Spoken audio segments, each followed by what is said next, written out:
feeling this is going to be an absolutely awesome return episode, Rob, because, well, several things. One, I've just got to the studio and decided immediately to move everything and set up as I am now. I've taken a photo of what I've done. I'll put it on my Twitter account, Mellis Reviews on Twitter, if people want to check this out. But I'll put a photo of this setup, this very hastily put together setup. But I'm using the Insta 360 camera, which is what I'm looking into now. This tiny little camera in front of me, massive key light. I've decided to just ditch the 14-inch MacBook Pro, the $4,500 MacBook Pro that I bought for this purpose, because it for some reason doesn't work with this mic. So the M2 Pro Mac Mini is driving everything now. So, and I'm totally unprepared. Haven't looked at the show notes or anything at all. So there's that, and there's also the fact that from the sounds of it, you're not in the best of health, are you? No.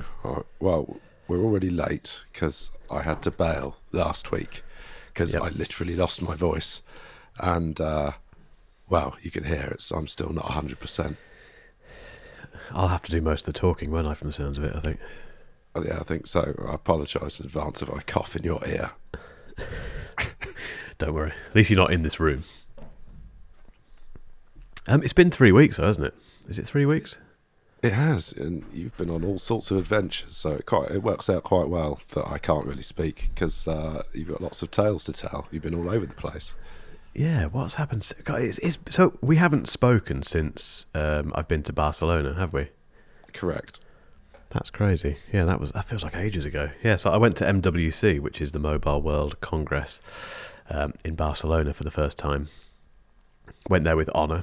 I feel like I'm a bit low down here. If you're watching this on YouTube, I can only apologise. Although I can move this camera down, can't I think?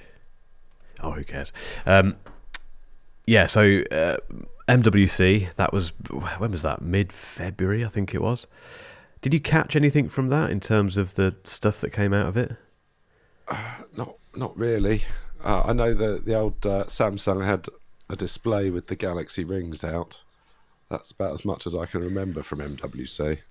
Yeah, they did have the rings out, but you couldn't touch the ring. Although there was a secret behind-the-scenes thing which our friend Ben went to, which sounded interesting because he asked quite a few questions which they couldn't answer. I don't think I can say what they were because it was all behind the scenes, but it sounds very much like it's not quite ready for public consumption yet, from what he was saying. So yeah, that was there. There wasn't. I mean, what? Again, it feels so long ago. There wasn't anything absolutely amazing to report from that, really. There was the foldable, bendable phone from Lenovo or Motorola, sorry, which kind of bends around your arm.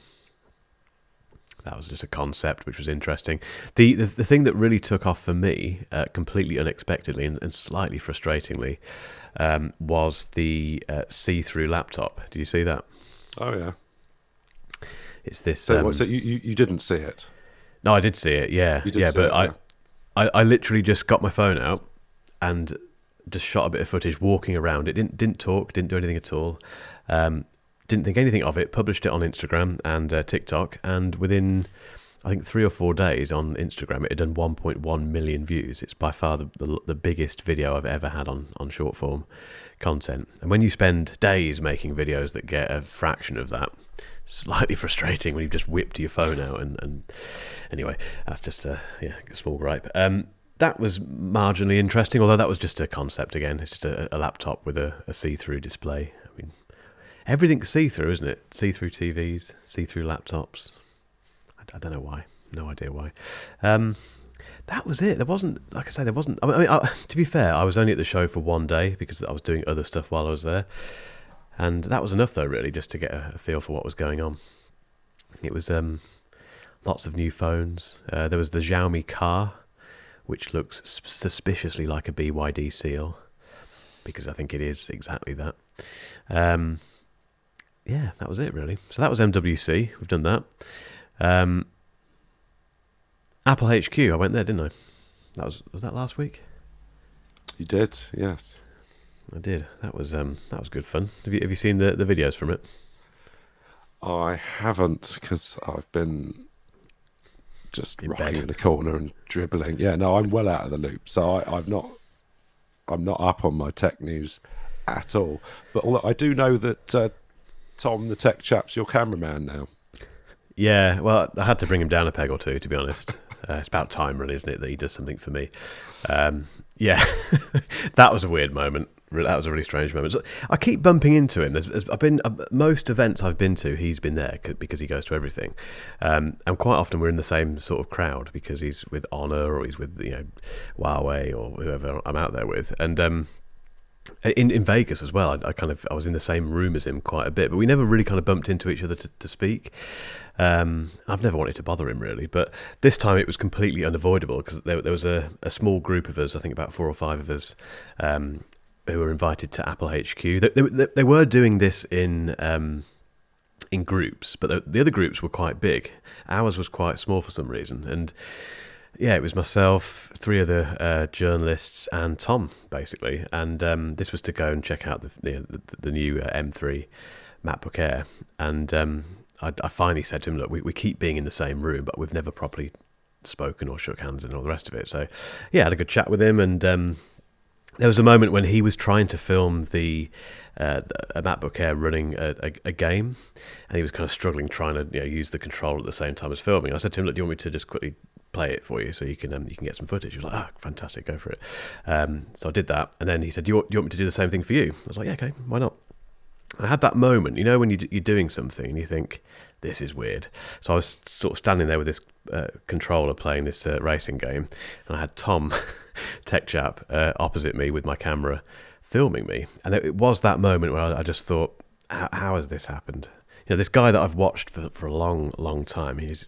We both know this. He's an old timer, an old hand at this. He's a huge channel, very good at what he does, and I watched him a lot leading up to starting the channel. So to have him doing that, it was very weird.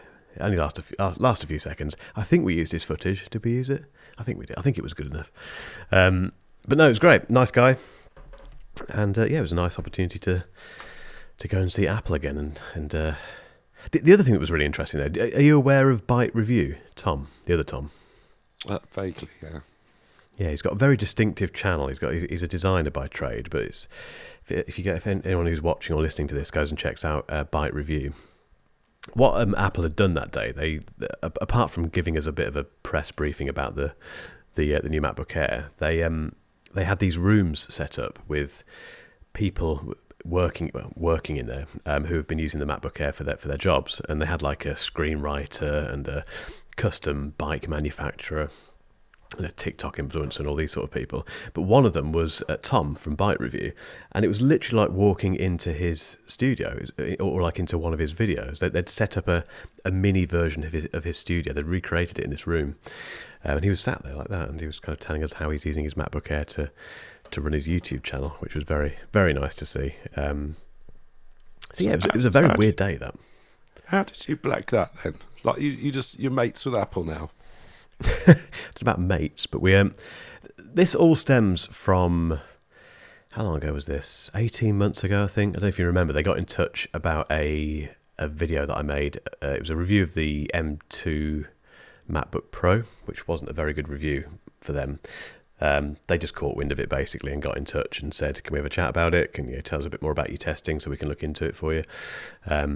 It's kind of gone from there really. So it's the Mac team, the UK Mac team, that I've got contact with now. So this is the first time like Mac review unit you've had from Apple.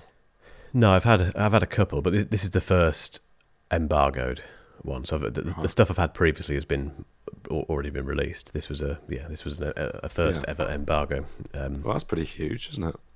Massive, yeah, really exciting to be honest. And it was a bit of a frantic week because the news came out of nowhere. I think everyone's been expecting, and they're still waiting for the new iPads to arrive, and they just haven't turned up at all. So when they contacted me at first, I thought it might be the iPad, but no, it was the new M3 MacBook Air.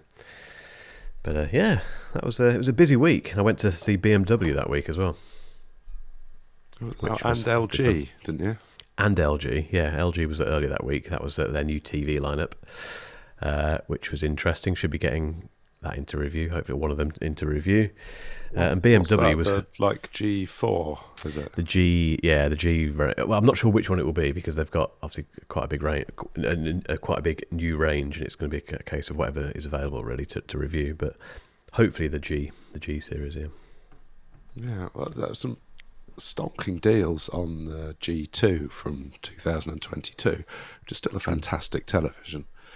And they were like £3,000 when they came out. You can pick them up for about 1,400 quid. You go to your Richer Sounds or your John Lewis. I was quite tempted. That's for a 65 inch. 65 inch. That's not bad at all, is it? I mean, they're great TVs. Wow. The only thing about the G line is it the G line or the C line? I can't remember. One of them, it doesn't come with a stand, does it? You can only wall mount it. Oh, really? I wasn't aware. Okay. And so I think that's why I didn't get one in the end. Also, I'm planning on building a media wall in my lounge. I think I might just get a motorised, I forget what the terminology is, like the high reflectivity screen thingy. Yep, I know what you mean. Just not bother with a telly at all. Get one of those... what's the really cool, like 4K, supports all the Dolbys and everything. There's like X Gimme or something. Do you know what I'm talking about? Xgimi. I can't pronounce that name. Yeah. You're familiar with the projector I'm talking about? There's like a 4K projector. Is it C? Yes, yeah. And it looks really good. So I'm stumming and ahhing. Anyways, I don't know. We've gone off track there. I recently saw a good deal on the on 2 generations old LG OLEDs. Was vaguely tempted, decided not to. Yeah, they look like nice. I've never had an LG TV, although during this press day they were making quite a big thing about the fact that all major Hollywood studios use LG TVs as their consumer reference monitors. That's a big thing for them, and they gave us all the demos that you'd expect. The new black levels, the new AI stuff that's built into all the stuff going on. But I reserve judgment until I get one and look at it from a regular human's point of view. So you don't currently have an OLED telly, do you? Your one at home is... I forget what... Is it Hisense. No. You got Hisense at home. The one in the studio is also a Hisense, and it is LCD as well, isn't it? It's micro. Is it micro LED, that one? Micro 65. Micro LED. Never owned an OLED ever. I think you'll get a kick out of that. I should. If they're sending you an OLED. Fingers crossed. What? Where did you go? Like their HQ? Yeah, so down in Weybridge, which is a relatively unremarkable place. Nothing against Weybridge. If anyone's listening to this who lives in Weybridge, apologies, but it was quite an annoying place to get to as well when you live where I do. It's kind of west of the M25, well, North Circular. It was a good day. It was a good week, that, to be honest. It was a very busy week. It's slightly frustrating. I'm not moaning at all. I am moaning, but it's slightly frustrating when all these things come at once, and you have to pack them all into one week and then decide what to do with the content afterwards. I do have Niall now, so I've got a Niall, which does help, and he came with me to the BMW thing. So that was a big help. You were hobnobbing with VBH. I was.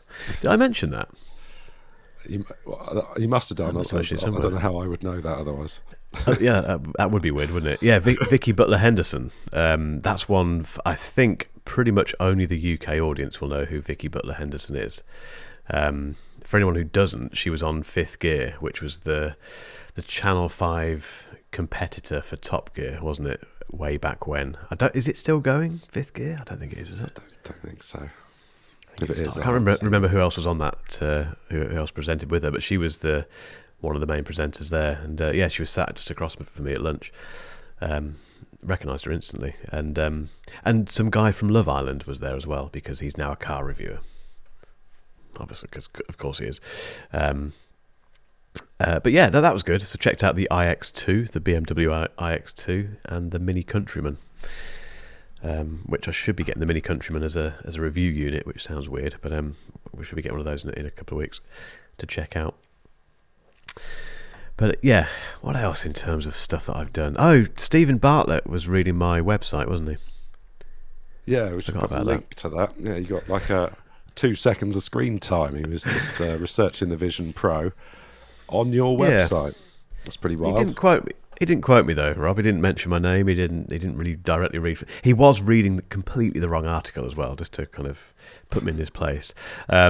So he was in LA or something, and I think he decided to go and buy Vision Pro, and he went to do some research on what he needed to do. So he sits down with his phone, and I don't know how I spotted it because it's only there for 2 seconds, but there was a shot of him like over his shoulder with his phone, kind of going through a website and saying to himself something like, okay, buying Vision Pro in the US. And I just looked at it and thought, that looks familiar. So I paused it, zoomed in, and it was markelessreviews.com. The problem was he was reading the guidance that I wrote for if you want to buy Vision Pro in the UK and bring it across from the US. He was in the US, so that was a totally wrong piece of research on his behalf. But yeah, there you go. SEO's working, Rob. That's the main thing. Yeah. Sort of. And you got a bunch of cool new stuff. So you're currently wearing the Garmin Mark Carbon. Yeah, this is for anyone who doesn't know. I didn't know until recently because Pete Matheson's got one. I spotted he had one in MWC and said, right, I need to get one of those. So for anyone who doesn't know, the Mark, as in MARQ, is kind of, I think they call it their luxury range or something. Garmin, it's their most expensive range, and they've got the Golfer, the Athlete, and the Commander. And I've got the Commander because it's the most expensive one, obviously. And to give you an idea what this watch is, how expensive? £2,799, I think. I haven't bought it, by the way. This is a review unit. It's been sent to me. It will have to go back at some stage. To give you an idea of, is it worth it? £799. On the face of it, possibly not, until you go into the list of activities. So normally if you go into a list of activities on a smartwatch, you get running, walking, elliptical, all that stuff. This starts with tactical, then jump master, which apparently calculates the best place to jump out of your helicopter next, which is handy in Warwick. Track me, project waypoint, reference point, applied ballistics. Still haven't got to running yet, so I have to go through all this. Oh, fly is before run. Eventually then you get to the normal stuff. It's got a kill switch, so if you get yourself in trouble, you can just press a button and it wipes everything for you. It's got a mode that turns everything green, so you can read it more easily with your night vision goggles. I think, does that make it worth 2,000? I think it's possibly for people who haven't been in the military but have got way too much money and want to pretend they've been in the military, or they want people to think they were or are in the military. That's my guess. Right. Nice watch though. I've got to review it somehow. That's going to be interesting. Well, jump out of a helicopter, obviously. Maybe. Like Tom Scott, who's retired recently, isn't he? Remind me who Tom Scott is. He the UK guy. The UK YouTuber stuff. Well, I don't think he's gone, but he's for 10 years he released videos on a regular schedule, and he was just like, do you know what, it's too much. But yeah, on his farewell video, he strapped himself to a helicopter and flew off into the sunset. I've not seen that. I've not watched his stuff. He's one of the many YouTube quitters, isn't he? The guys who's kind of just stopped. Yeah. So what else have you got? You got the. Have you tried the smart glasses yet? The Meta Ray-Ban smart glasses. I love them. They're brilliant. Have you tried a pair? Have you seen them in the flesh? I was interested in the first set, wasn't I? But I remember. They sort of dicked me about with my prescription and stuff. So no, I would absolutely have a pair if it weren't for my stupid mole eyes. They are brilliant. I bought them on a bit of a whim, partly because Pat. Oh, bought them. Yeah. They weren't sent to me, Rob. No, I had to buy these. Mainly because Patrick Rambles bought them, and I tend to do everything he does. But also because I was just fascinated. I think I remember you speaking about the first version, I was just fascinated. Since now that I'm a seasoned spatial computing expert, thanks to Vision Pro, I thought, well, let's try something else along those lines. It's not spatial computing, obviously, but I thought I'd give them a go. And they're just brilliant. They're so easy to use. I think from my perspective, just the ability just to shoot 60 seconds vertical video that looks really good and sounds really good. I've put a few reels on Instagram that people have said, did you record the audio separately with these? The mic is fantastic. And using them as a pair of headphones as well. That's another thing that you don't quite realise until you get them. Stick them on, listen to a podcast. It feels like the podcast is in your head. It's really weird. And they don't bleed too much sound either for the people around you. So, and they just look like a pair of nice glasses. I love Ray-Bans. I got the Wayfarer version. And yes, they have cameras in them, which is a bit weird, but it's what they're all about. But you can get away with wearing them normally because they just look like a pair of sunglasses. They've got 4 hours battery life. You get several other charges with the charging case. That's very cool. The case is like a charging case. It's great. I'm really impressed with them. I can't wait. We're going on holiday in a couple of months, so I'm really looking forward to taking it there and capturing stuff with the family and what have you. Yeah, no, I think it's a brilliant product. Is that your first Meta product? It is. That's well spotted. It's my first Meta product. What did you think of the overall, the sort of presentation, the onboarding, the overall user experience? It's really straightforward. I mean, there wasn't much to speak of really. It's all driven by the app. I think what I like about it, they're so convenient to use. So when you finished shooting stuff, you just open the app. It recognises the glasses. Obviously, they're connected via Bluetooth, and it just pulls off the footage. And I think it does dump it from the glasses, so you don't have to manage storage. You just open the app, dump off what you've got. That goes into your camera roll. You can do with it as you please, and just start fresh again. That for me, that's really, really enjoyable to use, because if you're used to kind of messing around with media and all this sort of stuff, it's a pain in the backside. But I used them on the BMW day. Actually, I did a little thing where I kind of got into the car and just very quickly stuck that up on Instagram later that night, and it's performed really well. And it's just people like that sort of stuff because it gives you that first person view of what you're doing. It's a nice little addition to what I'm doing. Yeah, well, the reason I was asking, sort of what I was getting at, is that obviously I've used several Meta products because I've had the Portal TVs, I had the standalone sort of smart speaker thingy, the Portal Plus, I think it was, and obviously got the Meta Quest. They make really good stuff. They do. Like it's from the moment you get the box out of they're just really well thought out, really nicely presented, really slick products. So I'm looking forward to seeing what else they come up with. Yeah, I'm very impressed. It's a very, very good product. I feel like I've missed out on Meta stuff now because, like you say, they do lots of other stuff that you keep telling me to check out and I don't. So maybe this will be the catalyst to get me to do that. Talking of other cool stuff, the Nothing Phone 2A. Oh, is this another self-funded, or are you friends with Carl now? I'm not friends with Carl. I do speak to Nothing, but we're struggling to get anything out of them. But self-funded. But this is it. Have you got any immediate thoughts on it? I assume you haven't got one. You haven't tried it. Very smudgy, as you can see.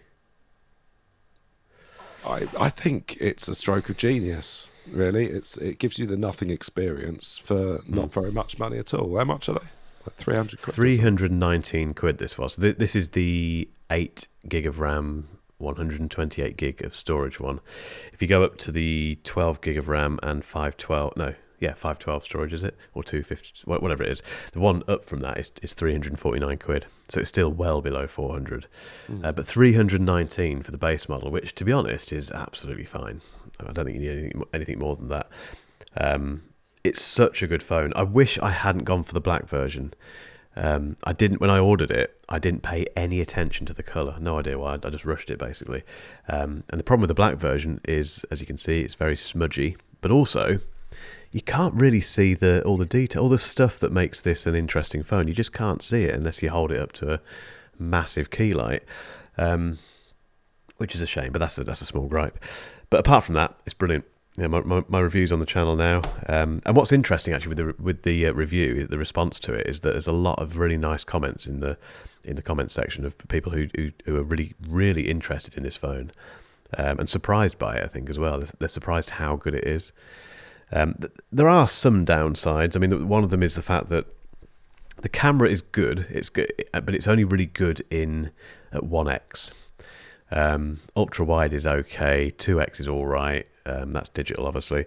Beyond that, it's basically unusable. 5x, and we're both 5x connoisseurs, aren't we, these days? But 5x and 10x completely unusable. So you start to see where the concessions are made with that. But that's the only real concession, I think. IP54 water resistance is a bit lower than normal. No wireless charging, but it's got fast charging. It's got 45 watt fast charging. The chip, MediaTek Dimensity isn't the latest Snapdragon, obviously, but you can't tell unless you start gaming on it, I suppose. But 319 quid. What do you want from a phone? 120 hertz refresh rate. It looks, on the face of it, like an iPhone from an iPhone 15 Pro Max because of the rounded corners, and the operating system doesn't, obviously. But I'm a big fan of it. It's a really good phone. It's quite plasticky, isn't it? Isn't the body and the back is plastic rather than glass? Is it not? I don't know. Correct me if I'm wrong. I think you're right. Yeah. So the kind of sides are this kind of matte finish. Which actually feels all right. I don't mind that. It's almost like rubberized, nearly. But yeah, the rear is plastic. But again, 319 quid. You can't complain. It gives me iPhone 5C vibes. They should have called it the Nothing Phone 2C. Unashamedly plastic. You're right with that, actually. It does have that, doesn't it? Like a really up-to-date version of it. So yeah, I think if anyone wants a budget phone, and if you don't care about iOS and all that stuff, and you're not too fussed about a really good camera system, but one that just does the job. I mean, this passed the test when it came to taking photos of my dog and my kid. Okay, so I lied when I said I hadn't watched it. I must have watched this because I remember seeing those photos. That yes, it does a better job than an S24 Ultra at capturing moving subjects indoors. One of those photos was really tricky if you think about it, because it was the one with the bubbles. So Harrison was kind of grasping out these bubbles coming off the side of the kitchen, and there were a few misses before that one kind of hit, but it's nailed his focus on his, and also he's kind of you can't see his eyes head on. It's kind of a side on shot of him, but there's all these bubbles floating around, and he's moving, and it wasn't very light in that room either. Quite dark environment, and it just nailed it. So happy days. Well done, Carl. Speaking of bubbles, I'm going to send you a picture. Oh dear, what's this? Am I going to want to see this? Is this going to... It's a photo. I don't know why I'm talking about this on the podcast. I should really take it offline. But just while we're talking about bubbles, check this out. This is a spectacular photo. I managed to capture a photo of my daughter. I think she would have been 1 then, literally touching a bubble. That's amazing. What was that taken with? That would have been iPhone 12, probably. That's very impressive. And it's literally, you can see the point at which she's touched it. Yeah. That's amazing. Probably the best photo you'll ever take. You might as well just stop taking photos, because you'll never better that. Yeah. If I were a bit better at streaming, I would quite happily share that on the stream, but I'm not. Don't worry. I can barely talk. I'm surprised you're still going the way that you sound, to be honest. Hopefully I'm carrying you through.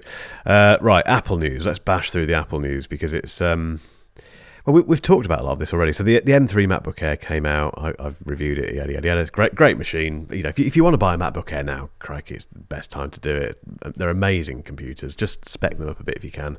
I think the I don't know what you think about this, but I think the sweet spot is the 16 gig of unified memory, and if you can, the 1 terabyte, just to give you a bit of decent storage on the device. That will last you years because they're brilliant. No, I'm going to disagree with you there, because once you have spec'd up an M3 MacBook Air, particularly if you go for the 15-inch one, you are well into MacBook Pro territory, and you might as well get a MacBook Pro. Yeah, but it's not a MacBook Air, is it? This is the thing, you see. MacBook Airs have got something about them. There's a thing about a MacBook Air that you don't get, I don't think, with a MacBook Pro. I know what you mean. That there is that price crossover.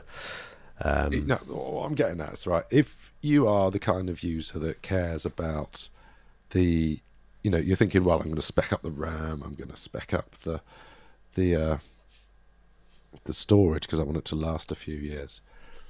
You're not going to keep it that long, I don't think. You might as well just buy base spec, use it, enjoy it, and then when the M5 or the M6 or whatever comes out, you're going to want that.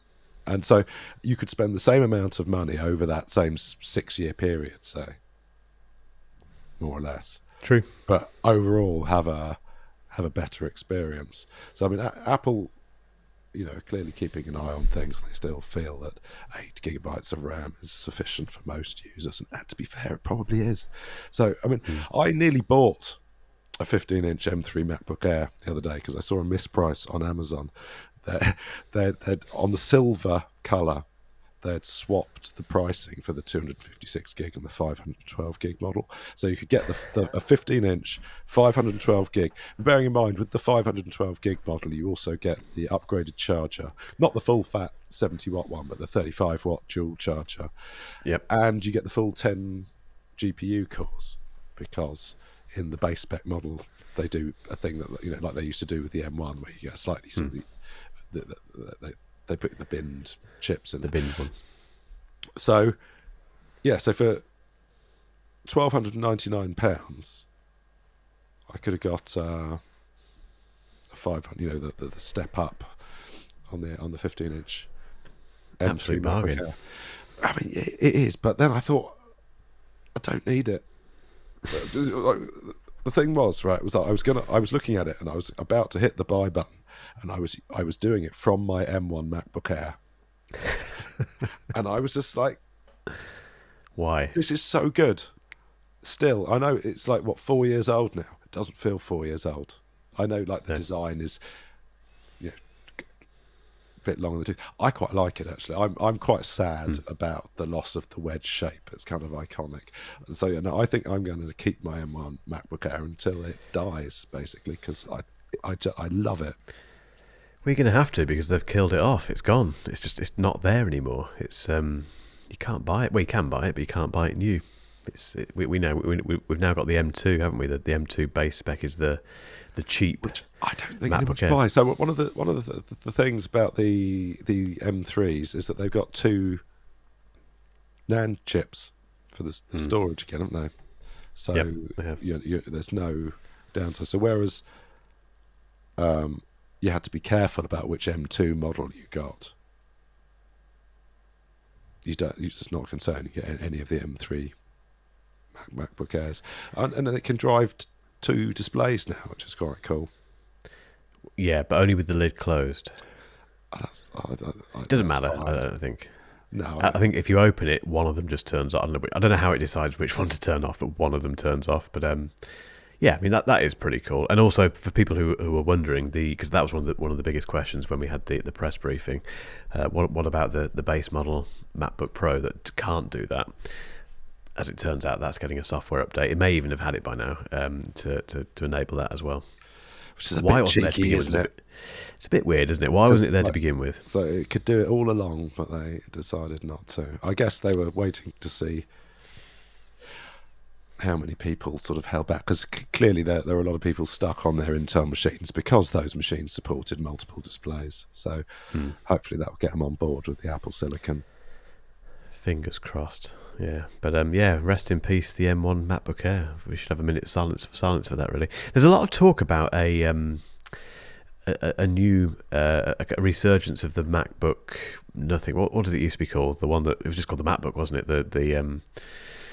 the fairly the interesting but ultimately terrible MacBook that came out whenever it was it 2016, 15 or something like that, which introduced the butterfly keyboard and was a really cool design, really thin, but ultimately ruined by Intel and that keyboard. There is talk about that coming back, isn't there? I heard someone the other day said it could be called the MacBook SE, which I really like the sound of, and it could be priced at like £600-700 or dollars. That would be interesting. So you just reminded me actually that through alternative channels like the Apple Refurb Store and third-party retailers, you can get M1 MacBook Airs for about £700. Yep. I don't think that M3 is worth the extra. I really don't. I suppose it's a newer machine, isn't it?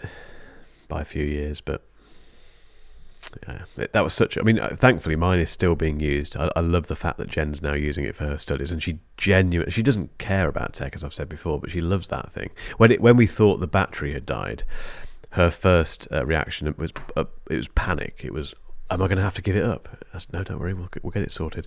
But she was genuinely panicked. I've never seen her like that about a piece of technology.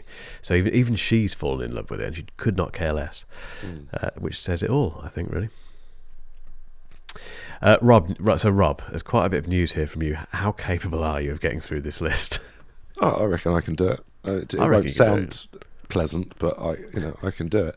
So, I mean, it's not really news. What I've listed out is all of the stuff that I can't talk about because it hasn't turned up yet.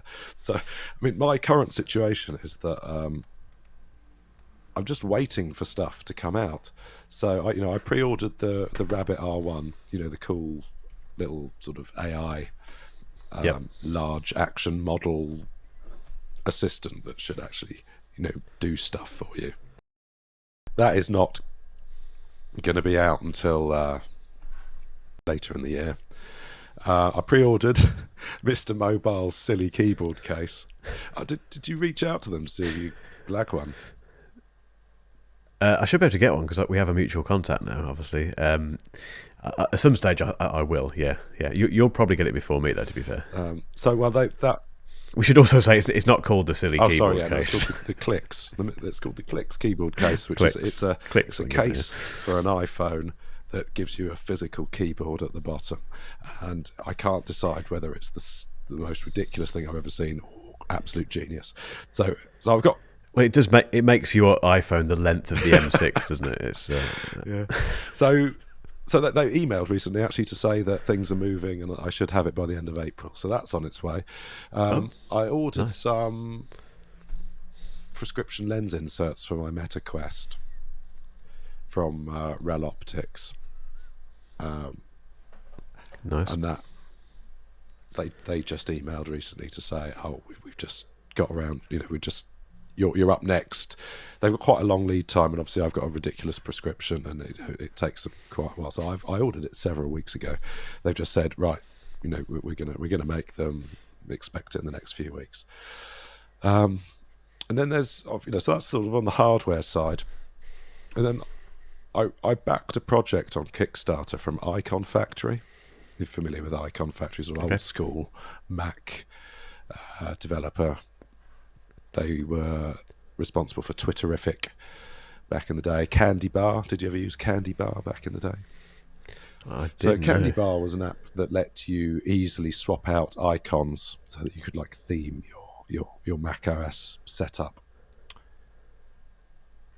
Never got involved with that. Nice. So basically enables you to change. Never got involved, unfortunately. Change the icons, and that was quite cool. So the thing about Icon Factory is that everything they do is just beautifully designed.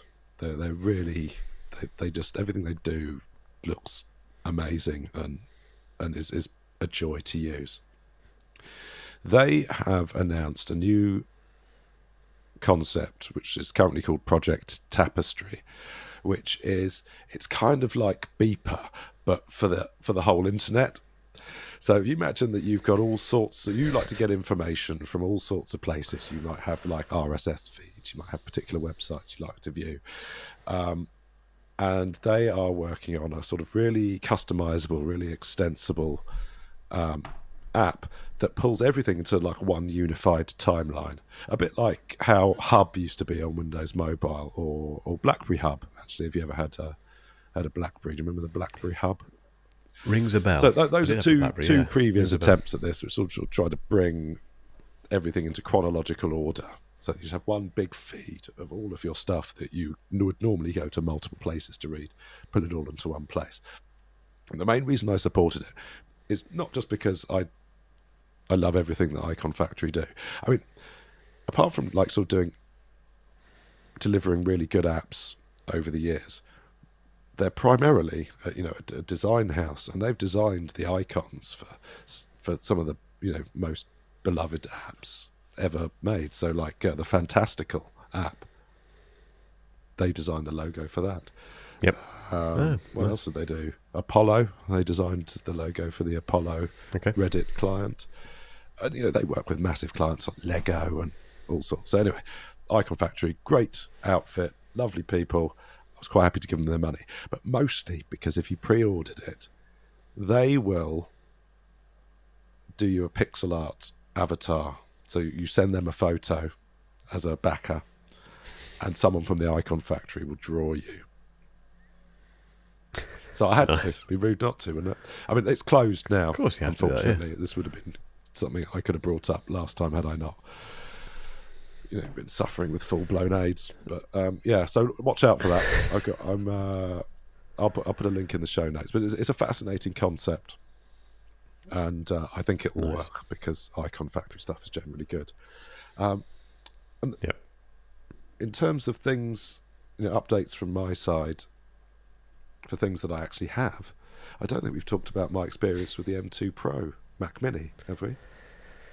We haven't, no. So, I think we talked about my decision-making process, and I drew a big spreadsheet, and I was like, well, do I want an M1 Mac Studio? Do I want, the mythical M3 Mac Mini, which still doesn't exist? And I sort of looked at all of the specs and arrived at some sort of value metric, determined that a refurbished M2 Pro Mac Mini was the way forward. It doesn't feel any different. I can't tell the difference between my M1 Mac Mini and the M2 Pro, but that's because I don't do anything that requires all of the extra cores and all of that sort of stuff. It's good to know that it's there. Looking at my iStat menus, right, what I can see is that I've got a lot more headroom. So where I would be hovering at sort of maybe like 50% for your CPU, GPU, memory usage, whatever on the M1, I'm using like 10-15% of the available resources on this M2 Pro. So this should see me through for a good while until they bring out a facelifted one. Yeah, but when's that going to happen? I can't see that happening for a long time. But it's an amazing machine, isn't it? I mean, I'm on mine now, and same as you, I've got iStat menus running, and it's barely on, basically. Oh yeah, but that's the thing. I mean, I'm running OBS, I'm running Audio Hijack, I've got Chrome running to do this StreamYard thingy. I've got Notion. There's a bunch of stuff running up in the menu, and it's just not. Just doesn't care, does it? It's just. I mean, I've pushed mine a little bit with some of the 4K editing and those music production tests. Do you remember those when I kind of did all that stuff in Logic Pro? And I mean, those tests could have been a little bit more vigorous because it was a lot of kind of just copying and pasting tracks and things and not having a huge amount going on them. But even having said that, I think I ended up with hundreds of tracks of audio and soft synths and things and plugins, and it took forever to kill it, and it didn't even really die towards the end. It was just kind of stuttering a little bit. This Mac Mini will last forever. It's like a diesel car, isn't it? That's done. It will get to 250,000 miles and still be chugging along.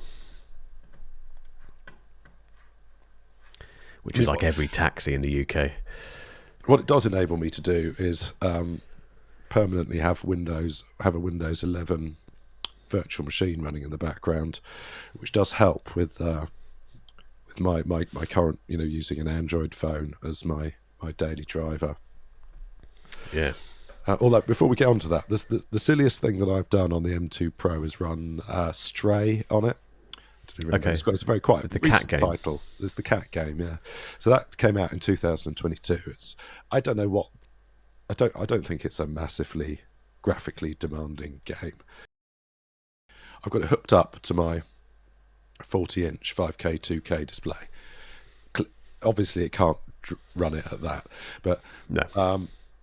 I forget what the resolution was. But I had everything cranked up, and maybe like 1080p, but on the 20 with the 21:9 aspect ratio, and to my eyes, it was doing 60 frames per second. wasn't dropping or skipping or anything, which is pretty wild. I don't know that you would get that experience on every Apple Silicon Mac, because obviously the thing about the M2 Pro is it's got a bunch of GPU horsepower that I really don't need, but it does run games that are optimized for Apple Silicon quite well, it turns out. So I think it's got like a metal score on Geekbench of like 70,000 or something, which is ludicrous.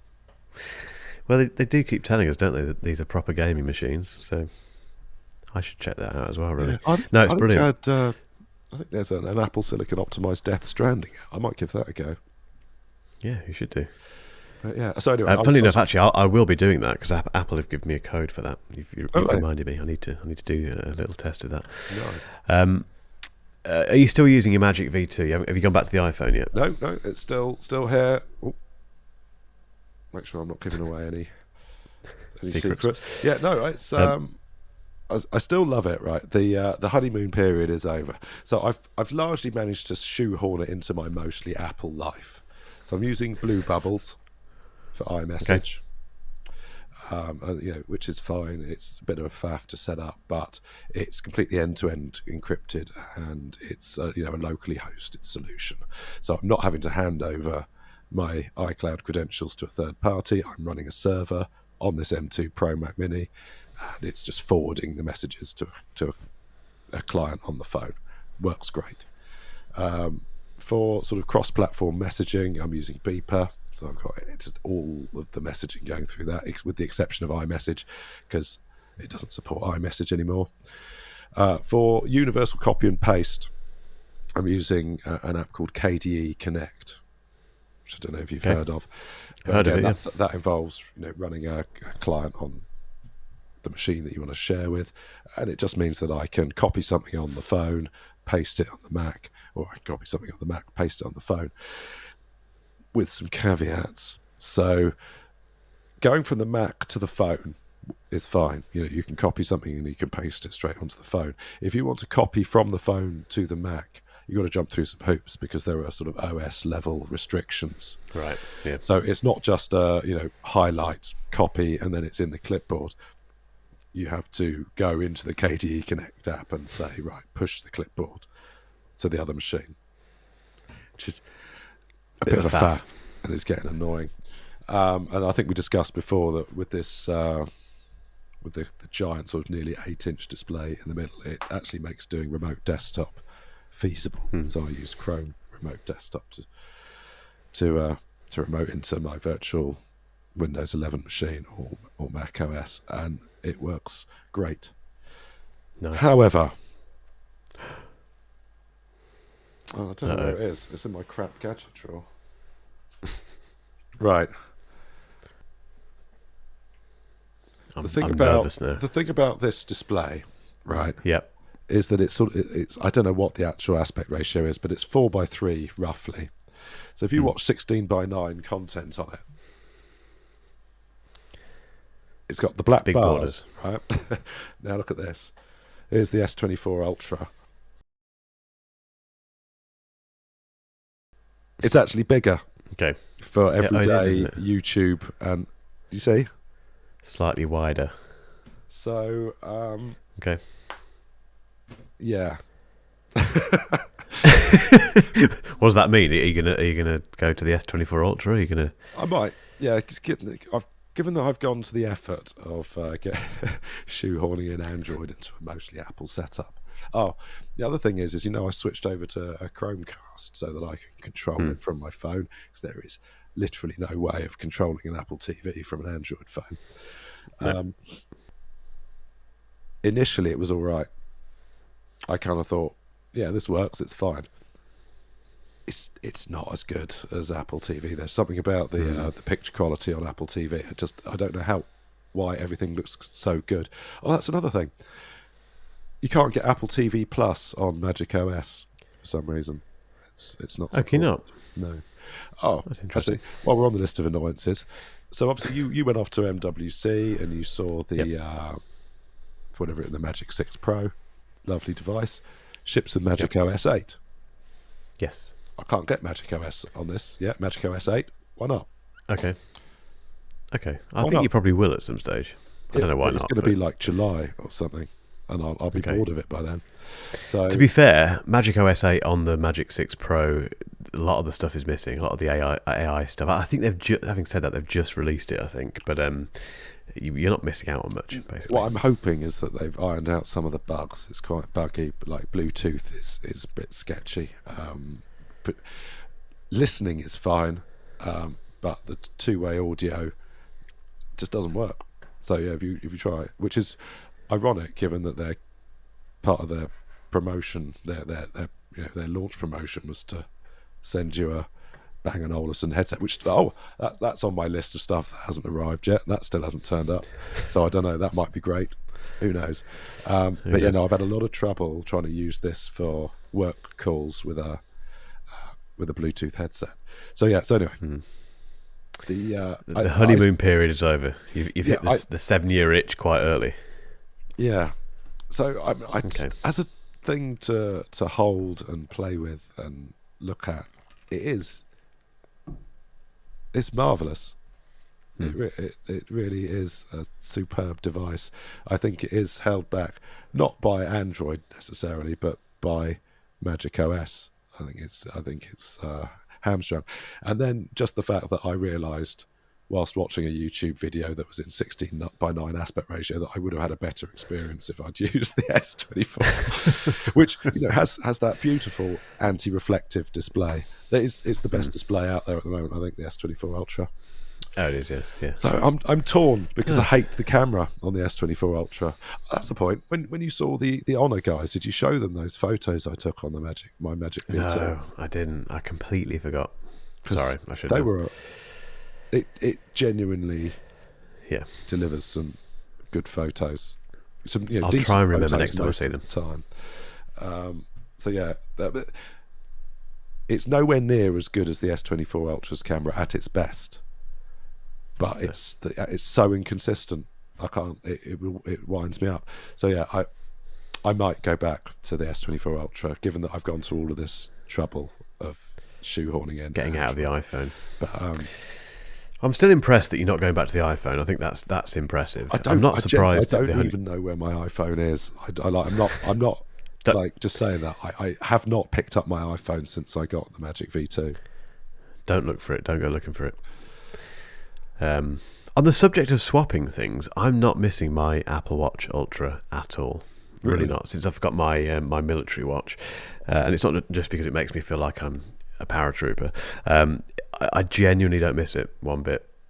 And I wrote about this in the week. I think, depending on how long they let me have this for, I'm willing to just ditch it completely for a bit, for as long as possible, and not go back to it. There's nothing really that I miss. Even the only thing that's slightly annoying is unlocking this Mac because it hasn't got Touch ID. I have to put the password in now rather than using my Apple Watch to unlock it and or authenticate stuff. But I can live without that. It hasn't really slowed me down. Yeah, it surprised me. So we're changing, Rob. What are you going to do? Wear an analog watch? Well, I'll see how long I can keep this. If I can't keep this for very long, I'll get myself a Garmin, my own. The only annoying thing, actually, which is worth mentioning, is the fact that when you do, if you go for a run, if you track a run with this, it doesn't sync with Apple Health until you go into the Garmin Connect app on your phone, and then it does it because there's no API for doing it automatically. That's annoying because that obviously then syncs up with my Whoop. So I've had several days recently where I've been for a run or I've done something active, and because I haven't gone into the Garmin Connect app, it hasn't updated Whoop with the stuff from Apple Health. That's annoying because I'm living by Whoop now in terms of what I should do with my life. But again, it's something. It's a workaround. I think, as you've discovered, there's workarounds that you have to implement for everything if you're willing just to step outside of the Apple ecosystem a little bit. Yeah, you've just reminded me of something, right? I'm having an okay time in Android land, but I do feel like I've gone back in time because I've gone back to a traditional going into apps to do stuff way of working. And as you recall, my iPhone setup was completely different. It sort of moved beyond that. So I have no app icons on my home screen at all. I just have widgets and I have shortcuts. And that pretty much enables me to do most things that I need to do without ever opening an app. I can see the information that I want. I can tick the thing off the to-do list. I can see my upcoming schedule without ever going into an app. The widget support is just nowhere near there. The automation is nowhere near. The reason I'm excited about things like the Rabbit R1, and there seems to be a theme that's going across the tech space, is going beyond picking up your phone and tapping on apps to do stuff. Like your smart glasses and your Vision Pros and your Rabbit R1s and your Humane AI pin. I think the sort of tech space is trying to move beyond that, and so to go back to that, primarily have a home screen that's just full of apps, and then you go into one app at a time and you do this, you do that. Well, to be fair, with the foldy display, it is quite cool having two apps side by side, which you can do because the internal display is effectively like having two of the front display. I don't know that offsets how much more productive I am on iOS. So, if you've not got that deep into going beyond an app-based workflow, the Magic V2 S24 Ultra deliver a perfectly pleasant experience. You can live with it, as I have been for 2 months. I don't know, when did I get the V2? Quite 6 a weeks. while, at least over a month. Yeah, definitely. I think it remains to be seen, doesn't it, in terms of how long you stay away. The cracks are starting to show. I imagine Yeah. that probably by next time we speak, I would have cracked and gone back.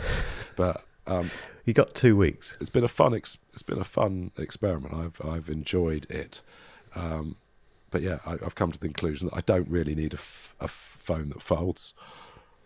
And The fact you've tried it, but bearing in mind your response to every folding phone I've reviewed and talked about on this podcast has been, no, not in a million years. The fact you've actually gone to the extent of buying one, spending a decent amount of money on it and properly using it, I think is to be commended, really. And the fact, I think, like I say, it just remains to be seen how long you stay away from the claws of Tim Cook. That's the thing that I'm fascinated by. I think, yeah, we're going to pay close attention to that. yeah. Rob, we're going to stop there because I think you need to go to bed. Yeah, I probably do. I don't want to be responsible for you losing your voice completely and being completely out of it. So you've done a marvellous job, though, somehow sticking with us through that. But we're back on schedule now. Anyway, it was an extended break because just stuff happening, wasn't it? Nothing big. Just well, you've got a proper job and I haven't, so that's kind of the reason we have to. That takes precedence. Let's catch up again in 2 weeks. I would. The reason this is still here is because I haven't built my set yet, because obviously I've been bed bound. But yeah, no, I really want to lose this because I've got a